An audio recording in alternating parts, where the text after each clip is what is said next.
So look, there are undeniable patterns when it comes down to every rich real estate agent that average performers or poor performers don't have. Yet none of these patterns or behavioral patterns never really get talked about anywhere or shared really anywhere.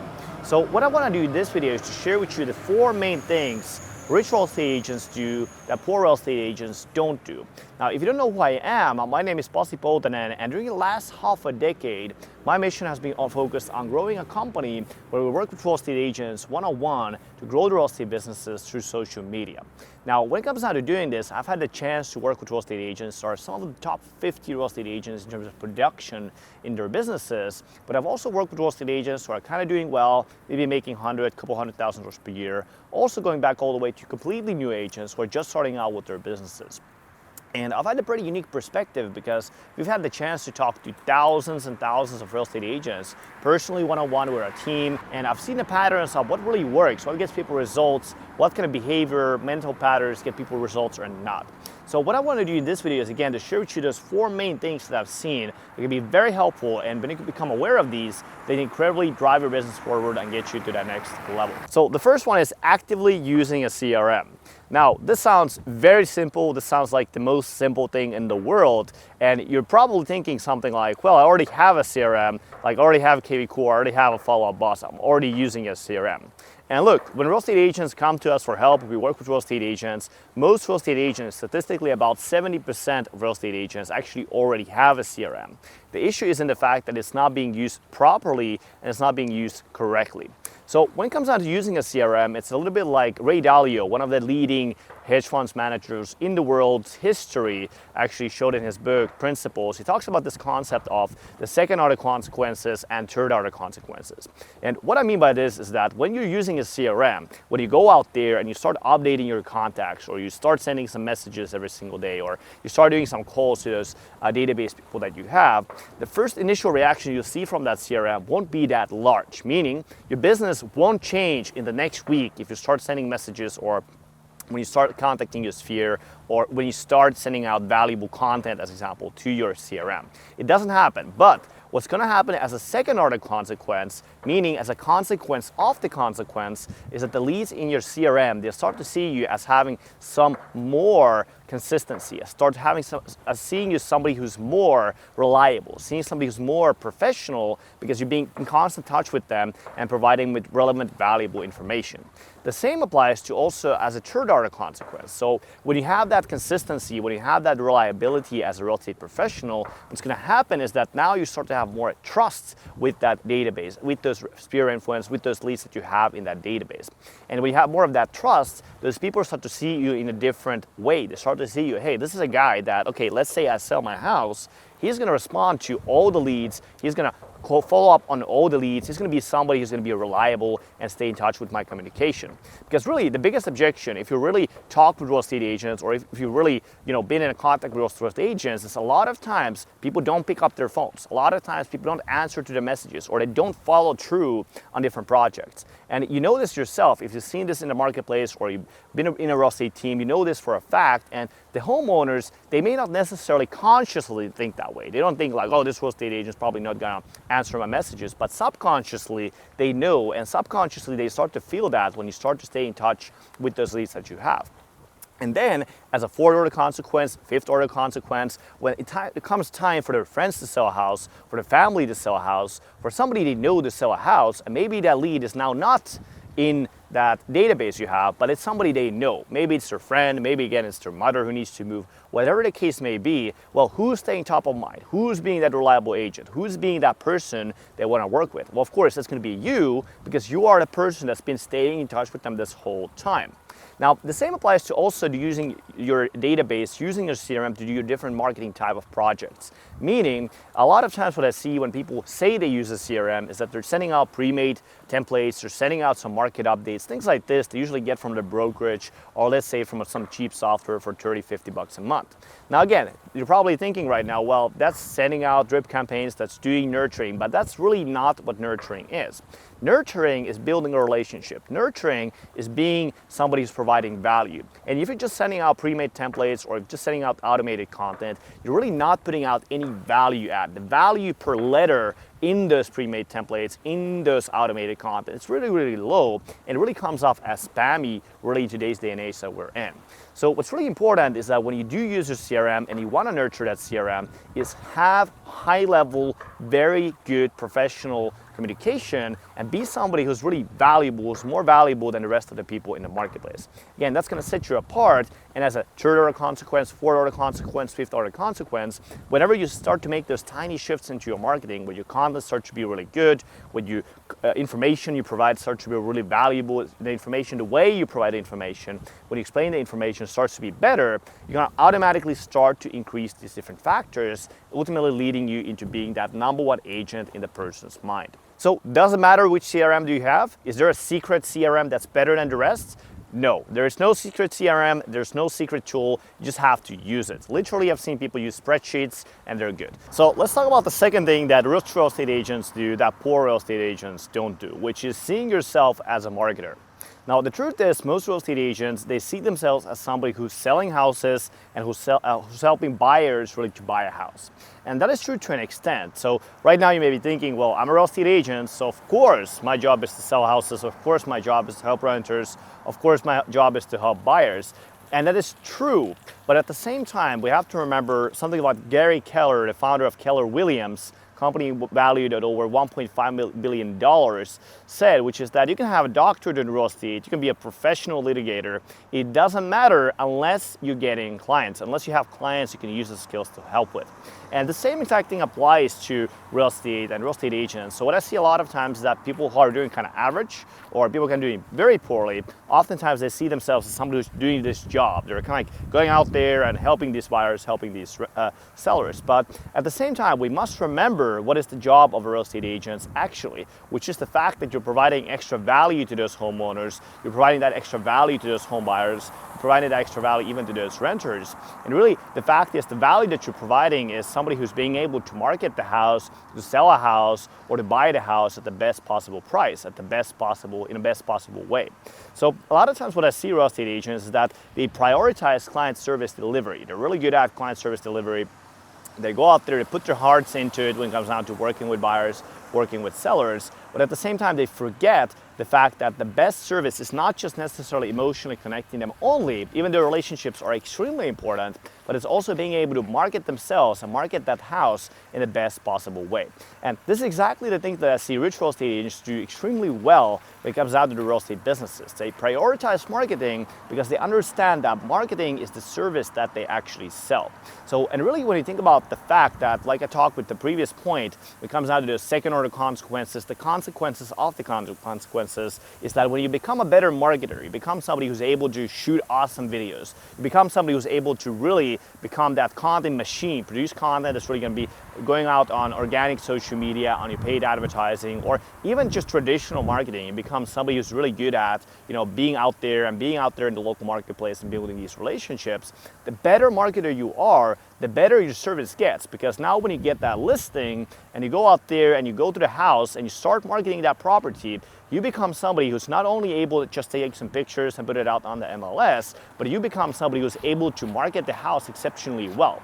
You record a video out there on social media, get thousands of views. You record a picture, you record a content piece, let's say that be on Instagram, on YouTube, on these different platforms, and you're able to professionally and on an expert level use these tools. You're able to be somebody who's, again, separating yourself from everybody else and providing that extra value for the homeowner.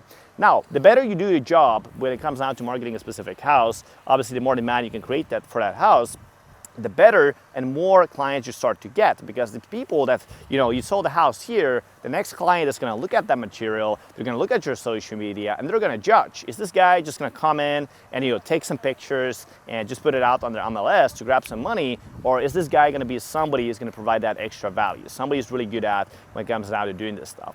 Especially nowadays, especially with the coming of iPhones and the cameras, different things like that, the real estate agents were not able to record a video or really put it out there on YouTube and things like that. I mean, at the end of the day, the truth is anybody can nowadays just pull out their phone and take some pictures. It's not really that difficult thing to do. So you gotta be somebody who's able to master these skills, master the marketing skills, and become that person who's really able to provide that extra value. Because when you do become that person, again, 5 years down the road, when everybody is able to, take that picture of a house, literally even even 60, 70, 80, 90-year-old people can just take their phone and take a picture, right? If that's the case, why would somebody pay you $10,000, just to not do anything, right? There's no point in that. So the point is, real estate agents are rich. They prioritize marketing, they prioritize marketing skills, and you got any top real estate agents. You go look at Ryan Sherhand, you go look at Josh Altman, you go look at any top real estate agents. All of them are doing videos. All of them know the importance of social media. All of them know the importance of marketing. That's why there's these big editing teams, there's these big marketing teams. They're building these big offices, really to do this. They understand the importance of these things. So really, when you're able to do this, you become that person that, again, is able to provide that extra value. And honestly, your marketing will start to feel a lot better, because now instead of you going out there and you need a new client, instead of you just kind of not knowing what to do, right? You have all these skills, you have all this expertise to market the homes, right? They can just use for yourself to market your services, and your business is also going to become a lot better. Instead of having to worry about the next client and trying to provide the value to one client, when in reality, right, you could have 5 clients, 10 clients.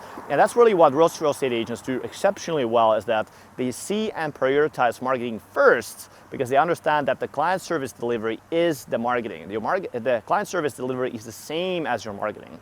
So understand that point here is that really, when you prioritize marketing, your business is going to be a lot better in many different angles. So if you look at Steve Jobs as an example, back in 1990s, when Steve Jobs took back control of Apple, Apple was really struggling hard, right? So Apple was almost at the brink of bankruptcy, almost very close, this close, that Apple would not be around today.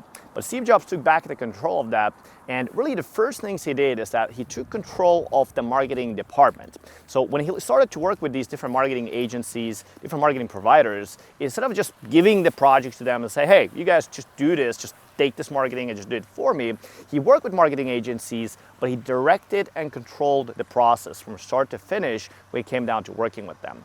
And obviously, the truth is, nobody can market your services better than you. Even if you work with a marketing consultant, even if you work with a marketing company, at the end of the day, the key is that you have to understand why and how different marketing mechanics work. Why are we doing this ad here on Facebook? Why are we doing this video on YouTube? What's going on? What's happening? And that's exactly what Steve Jobs was doing, is that even though as a real estate agent, you may not be the person that's going to be super technical. You're not going to be the tech savvy person who's going to out there and build funnels, build automations, these types of things. And that's okay. You don't need to become this tech wizard who's mastering Facebook ads, whatever, but you need to understand why these things work and how these things work. Because when you understand why and how these things work, when you do work with a marketing consultant, or when you work with a marketing company, or when you buy that software, right, you're gonna know exactly what's going on, why this thing is working. Is this thing working in the first place, or is this thing not working? So when you do understand, again, if you look at top real estate agents out there, again, you look at Ryan Sherhand, Josh Altman, any of these top real estate teams right now, right? The thing is, they're not necessarily the marketing experts when it comes down to the tech stuff or video editing or any of this stuff, right? They may not be the marketing experts when it comes down to doing that, but the leaders, the founders of those companies, they understand why and how these things work. And so when they understand why and how these things work, they've done it a little bit themselves, have gone through specific process to learn those skills. When you get those skills, now you're able to build your team around that. You're able to hire that videographer, you're able to hire that person maybe to work with you when it comes down to your content creation. But the thing is, you don't just outsource it and just throw it, or you don't just buy stuff, right, and not learn why and how it works. And that's why part of the methodology we use with our clients is that we always get them the skills, we always get them the understanding, and only after that we start delegating it to somebody else. Because again, when there is a problem with your website, when there is a problem with your videos, when you're creating videos in the first place, right? If there is a problem, you're gonna know what that problem is, how to solve it, and then all it is just solving that problem. But if you don't have that awareness, it's going to be incredibly impossible, right, to do any successful marketing, because you don't have that understanding. So that's why Steve Jobs is a great example of this, because he was in the charge, he was in control, even when he worked with these marketing people. And that's why Apple is one of the most successful, one of the most valuable companies right now in the world, because the truth is that nobody can market your services better than you can yourself. So let's talk about the third thing rich real estate agents do that poor real estate agents don't do, which is being process oriented. Now, most real estate agents are finding themselves in a constant state of stress and constant state of worry when it comes down to operating real estate businesses and making money with it. And you're thinking right now, well, right now when I want to get my clients, well, I have to do something with my marketing. So I start doing marketing. Or right now, real estate agents may be thinking, well, I have this house coming up, right? I have this listing coming up. What should I be doing to sell that house at the best possible price? Or really, right now, my business has slowed down a little bit, right? What should I be doing to generate more leads? What should I be doing to drum up some business? And it's a little bit like Andy Grove, the founder of Intel, 153 billion company, said, you must really question why each step is in the process in the first place. We must question here, like, okay, why do we need to think about what's going to happen with the house, or why do we need to think about what's going to need to happen with the lead generation? Because the truth is, if you look at rich real estate agents, they don't think that way. It's not like they're always wondering what's going to happen next, because they're selling 10, 20, 30 houses a month, right? They can't be thinking about that for every single thing, like what I'm going to do with this thing, or how I'm going to get leads this way, right? So rich real estate agents, they have specific steps on each of their processes for solving each of these problems, and they focus on executing on these things over and over again and improving these same steps over and over and over again. They're not coming up with new things every single time they want to sell a house or get more leads. They're just focusing on making them better and always just executing on the same processes. So next time when you have a need in your business, let's say you need to get more clients, ask yourself, do you have a process and a system for getting more of those clients? Do you have a process for your lead generation? Do you have a process for your nurturing? Do you have a process for your conversion? Do you have a process for when you get that listing? Have you written down the exact steps, what's going to happen when you sell that house? Have you written down exactly the marketing plan you're going to be using to sell that house? And if the answer to that is no, go out there and find that plan. Write it down. Find the best absolute strategy, and then just focus on executing it over and over and over again and making it better over and over again. That's one of the biggest things that rich real estate agents do, is that they really focus on building that value in those same exact processes over and over again, as the average real estate agents just don't have any process at all, or the process is very weak or average at best. So let's talk about the fourth and final thing, which is being a continuous learner. Now, when most real estate agents hear being a continuous learner, they actually start to think about things like, well, I'm attending this training from a brokerage, I'm actually going to these seminars, and I'm going to this training right now with my team, right? And there's a certain extent to that, which is, being a continuous learner, but at the same time, I want to encourage you to think a little bit deeper when it comes down to being a continuous learner. And what I mean by this is that obviously technology, the landscape we're in as far as being business owners and being real estate business owners, that's changing all the time. So that's why I said that you want to encourage yourself to be thinking deeper, because when it comes down to building your business, the skills that you need to learn, they're changing over and over and over again. So what you also want to be thinking is kind of like more on the meta level. And what I mean by this is you want to be asking yourself, what are those skills that I should be learning? Because most people, they know how to make a phone call, or they know how to, let's say, change something around their CRM, right? They know these skills, but how many skills do you have? Because the more skills you have, the more tools you kind of have in your toolbox. And for certain situations, let's say you are selling a house, you just got a new listing, right? For certain situations like that, you need to know some specific skills. Let's say that would be copywriting, right? Do you know how to make an attractive headline, something that can get people's attention? Or when it comes down to putting out that listing and taking that video, right? Do you know how to record a video that's going to get a lot of views organically on social media, or that's going to get a lot of homeowners interested into actually reaching out to you, which would be more on the marketing side? Do you know how to write an attractive call to action? Or let's say that would be marketing that property, right? From the paid advertising side, do you know how to use Facebook ads? Do you know how to use Google ads? Do you know how to use YouTube ads, right?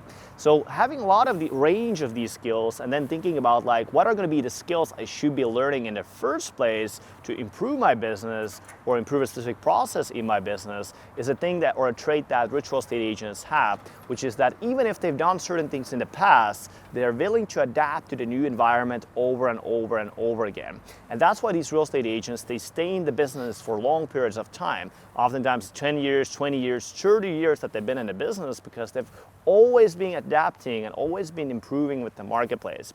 As the poor real estate agents, they're always kind of stuck in their old ways. They're thinking that, okay, well, 10 years ago I did Zillow leads and they worked back then, right? But now it's not anymore 10 years ago, right? Now we're in this year, now we're in this place, and it's gonna be changing over and over again. And that's why the skill is one of the most important ones. And if you are watching this video, that actually means that you are somebody who's looking at this perspective like that. You are somebody who's willing to put in the time, put in the energy, put in the really effort into learning new skills. And when you're able to be something like that over and over again throughout the years, obviously you start to stack a lot of different skills, and those skills, every single time you do a specific part in your business, are only going to be more and more valuable. So when you look at behavioral patterns that top real estate agents, rich real estate agents have versus average real estate agents or poor real estate agents, the truth is that it actually is not only about learning new skills, but also about the extent to which people go to when it comes down to mastering these skills. So a lot of times, as an example, let's say somebody's trying to learn Facebook ads, and they want to learn Facebook ads because they want to market a property that they have. They have a new listing coming up, and they want to run some Facebook ads to it. So the average or poor real estate agents, what they would do essentially is that they would maybe attend a training from their brokerage about how to run Facebook ads. And maybe they would go in and then set up that ad and maybe buy some tool to run that ad better, right? And that would be the extent to which they would run. Now I'm running some Facebook ads and just keep doing that over and over again.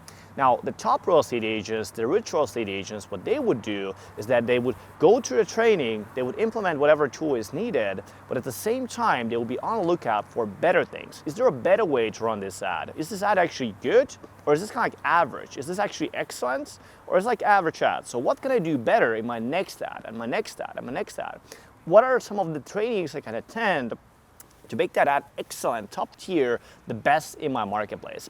And these differences, when you stack them up over time, right? Let's say somebody learns a skill and they just do it one time, or they just kind of do it on like basic average level, right? Versus somebody who's like mastering these skills are having an exponential effect. So the difference between a rich real estate agent and poor real estate agent is actually not only in having the same skills, because a lot of times the skills, they can actually be the same. Meaning you could know how to do sales, you could know how to do objection handling, you could know how to generate leads from running Facebook ads, you could know how to create a YouTube video.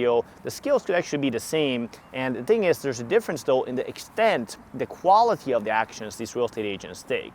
So if one person is a world-class salesperson, their energy is on point, their tonality is on point, their follow-up is on point, all of these things are world-class, versus somebody who just knows how to do these same things, but kind of like at a basic average level, there's gonna be a big difference in terms of their success, even though they have the same skills. And the same, of course, applies to social media. Somebody could be doing YouTube videos, but how good are the YouTube videos? How good is your hook? How good is your editing? How good is your associations? All these different things, right? They matter, and that's what the top real estate agents understand, is that the work is never done. The improvement is never done. They never stop. They always keep making their videos better. They always keep looking at different ways to get better. And they're always looking at different opportunities, maybe to invest into their skills to make them better over and over again, so that they can be the best one there is in their marketplace. So that's it for this video. I hope you found it useful. If you like it, leave a like, leave a subscribe, and I'll see you on the next one.